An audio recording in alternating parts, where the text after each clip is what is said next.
very pleased to have Commissioner Sankey join us. Do you have any opening remarks, or you just want to go straight to the Sure, question? real quick. I don't know how many people were in the big room today. Just a couple of things. One, it's really good to be here in Dallas. I was back in Texas June 30 to celebrate with the University of Texas their entry, and then in Norman on July 1st. I spent 11 years of my career nearby here when I was commissioner of the Southland Conference. And to be here representing the Southeastern Conference is an exciting thing for me, exciting opportunity for us to bring SEC football media days to Dallas as we have grown to 16 teams. So I'll stop, see what's on your mind. Front row. Hi, Commissioner. AP Stedham, AP and Kelly, as we see it, syndicated radio. Do you have top three priority to accomplish with football this year, on the field, off the field, something that you could share? There's always a set of objectives. I was thinking about all that's on our plate. I wish I only had to worry about football. I once told an NFL coach, man, if I could just worry about one sport, that'd be great. But we have 21. I think the things that are on my mind, one is the integration to 16. And that's been a 3-year work effort for us, so it's not simply related to this year, but to actually have it play out. That means we've got scheduling right, we've got tiebreakers right. I was asked about that leading into our championship game. The second is to maximize our opportunities to have teams represented in the college football playoff with the growth to 12. There's obviously an opportunity for our champion to have a preferred status, if you will, but then to have teams hosting first-round games and competing and advancing. I think big picture, you think about returning to the national championship game, which we missed last year. That's an oddity for us, but there's a lot of little things between now and then that put that in the background, not as forefront. Second row. Greg Denstad, CBS Sports. This is a question that could go back to 2015, but how important is it for the Power Four to control their own destiny, at least governance-wise, now that it's really kind of becoming a reality? So the question was, how important is it? And I go back to maybe 2014 when autonomy was created, to have more authority. In that experience, I think there were maybe 17 drafts of the how, and we started with maybe a big ask because that's what we're requested that we provide. I was not the commissioner at the time. I was a staff member working on the project, and then it's like we negotiated back from there. The reality is we have to acknowledge the great differences within Division I, the desire to keep together for March and what we do around basketball at the top of that list. But not everybody that's in Division I needs to be involved in the same decision-making in the same way. And those involved in Division I cannot be in the habit of creating risk for others in Division I. And that's not like the top creating risk for the bottom. I look at it from a competitive standpoint, creating risk for the top competitively. Those are hard issues. I think the commitment is we want to try to work together among the autonomy conferences with our Division I colleagues, but achieving a fully updated model, there are some miles ahead of us. Right side on the aisle. Mr. Commissioner, how are you? Now looking ahead to 26, there's only 3 schools that have a full slate of 4 non-conference games. I'm curious, does that mean you guys are close to pushing along a 9-game conference schedule? If not, is that something you guys are looking for? And then could you speak to formats? Because I know 24 and 25, the conference schedule was just kind of pieced together as far as like a 1-7 or a 3-6, where you guys are looking as far as that. I'll do my best to answer a couple of things. One, I'm doing well. It's exciting to be here, so that was your first question. The second is, we've had a couple of years out programs over time with schedule gaps. That's not anomalous, and it's not linked up to expansion. The bigger part of your question relates to our scheduling decisions, and right after we announced expansion 3 years ago, we went through an interview, survey, evaluation process of all the options. it was decided then that remaining for 24 with 8 games, because of the disruption in our member schedules and others being so great, was the wise decision. We looked at options and said, well, rather than create confusion by doing something different in 25, we can just flip the schedules. From what we used to do in divisional formats, there's actually a narrowing of the competitive disparities. That doesn't mean that everybody has a perfectly balanced schedule for competitive purposes. And now we're into the 26 dialogue. I would not read into those open dates right now as for or against 9 games, but both 8 and 9 games are firmly on our agenda for consideration. When that concludes, I've been asked when, and we use time pretty effectively. I do think what has to be understood is you can only predict so many games in an 8-game schedule. And some of these long-standing rivalries or restored rivalries that people really cherish are a part of the thinking, along with the CFP, so we get to see the first year of the 12-team playoff, the impact on bowl games and our bowl relationships, and how we place games for television purposes. So we're using the time for evaluation, and that's how we look at it, more so than perhaps the open dates that may exist. On the aisle. Tyler Shaw with KBTX and College Station. You spoke this morning about a conversation you had with Henry Coleman when he said, just how much he was looking forward and just couldn't wait to play Texas. I don't know if you have any more insight on that conversation you had with him, and then Sure. with adding Texas. Let me jump in on that one. Yeah. Absolutely, because I saw him in Destin, and I said, Henry, I think this was you, but I've never told the story, and so I want to make sure you remember this the way I remember it, which he did, and it was him, and so I could use the story. And we had a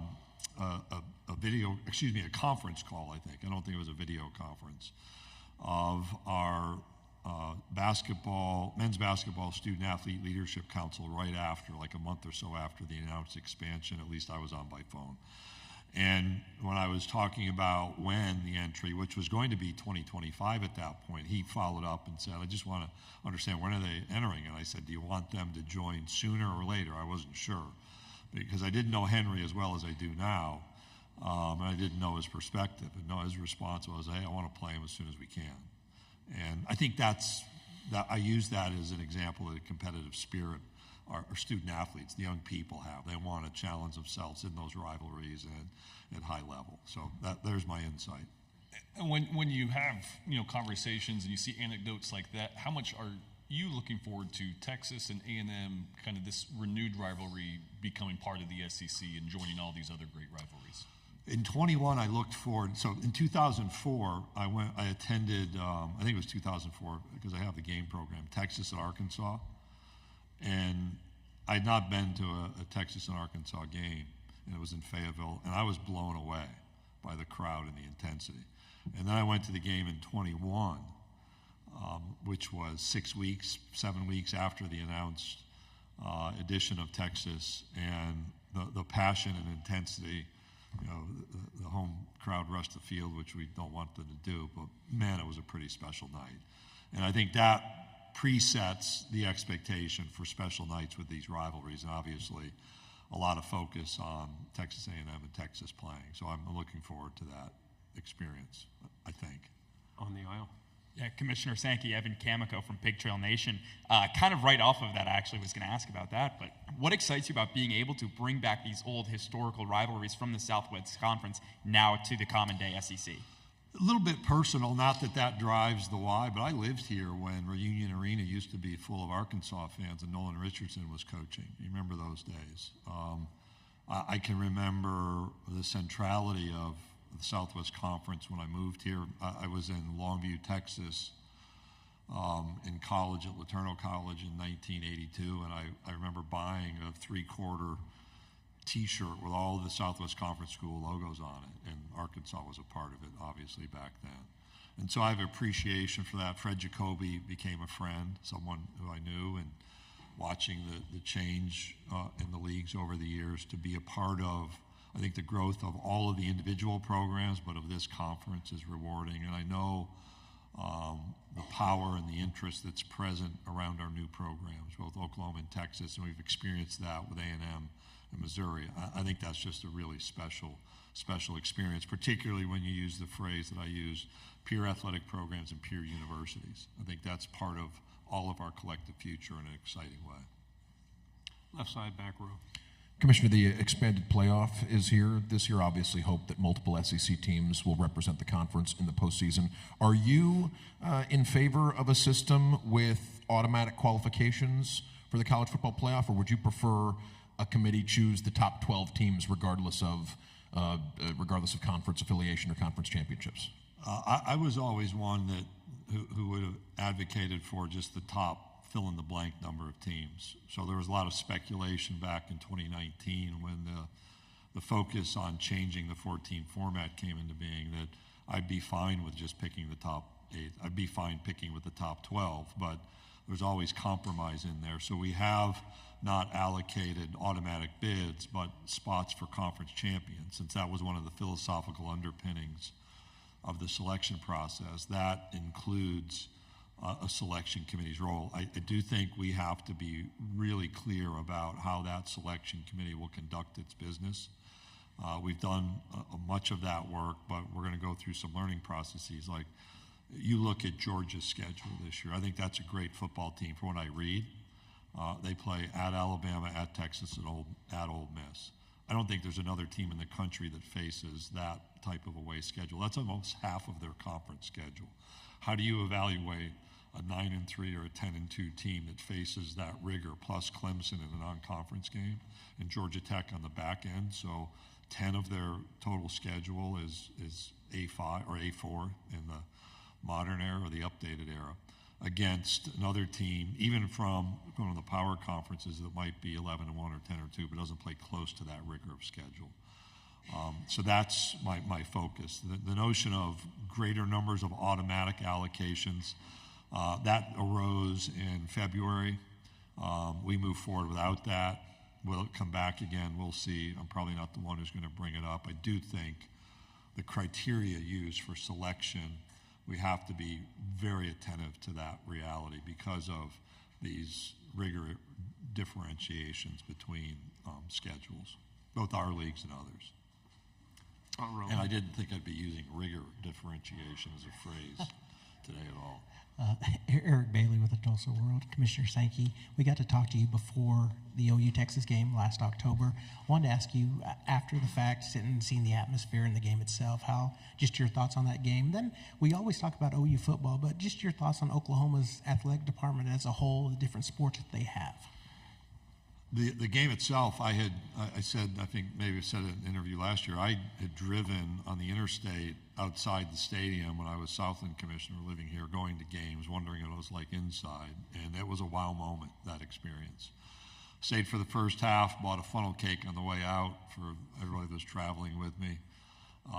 You appreciate the atmosphere outside and inside. I arrived in College Station as Oklahoma. I walked into Kyle Field as Oklahoma scored to win the game, and there was another crowd eruption that day, which is part of the reward. So it was, for me, really just a great experience. And to have that integrated, now it's a 2:30 Central kickoff into our schedule, it will be pretty special. From the standpoint of the overall Oklahoma athletics program, first of all, Joe, if he's not the longest-serving athletic director continuously at one school, I don't know who. It used to be like Chris Hill and Jeremy Foley and Joe were all close. So he's established himself as a leader, and that shows in the programs, the level of success they've had. And you start out most recently with Patty and their softball team.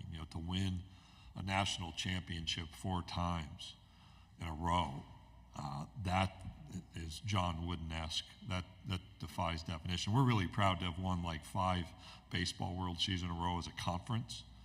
And so you look at what Patty's achieved. I think real high-quality people throughout the athletic program. The ability to meet KJ Porter, others that I've seen. Real high-quality leaders and high expectations of themselves and their teams and of each other. And I think that's set at the top. Joe Hartzell obviously sets those high expectations for both performance, but for conduct and for who they are, as does Joe Castiglione. Final question on the left Jesse Doherty from the Washington Post. Greg, you mentioned earlier that we should stop by the AI panel later this week. What are some potential applications of that maybe most interest you?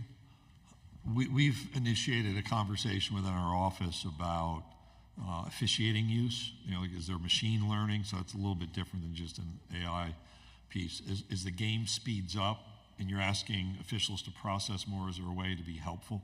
You've got automatic balls and strikes in baseball, which is a little bit of that. It's a little bit different. It's optical. And so that's one that we've talked about intentionally. We've also tried to think ahead within our office about how might it be used in athletic departments from a recruiting standpoint, game planning standpoint. I don't think it's developed to that level yet. There's obviously a lot of analytics use, but there's still both the head and the heart that are part of decision making all the time. So I think there's some care that exists around that. I will leap to a lot of credit to the leadership from that think tank group about helping our faculty manage artificial intelligence presence on campus and in the classroom. And there's plenty of articles written about the role of artificial intelligence, but what does it mean as you're trying to learn and grow and help people grow? I will say from time to time I've asked it, like, what should I say? And so far I think it's like 0 for 4 in guiding me through preparation on things, but maybe that relates to entertainment value. Hopefully that's responsive on some of the ways we've talked about it. Thank you, Commissioner. Okay, Appreciate thank you you. stopping by. Yep.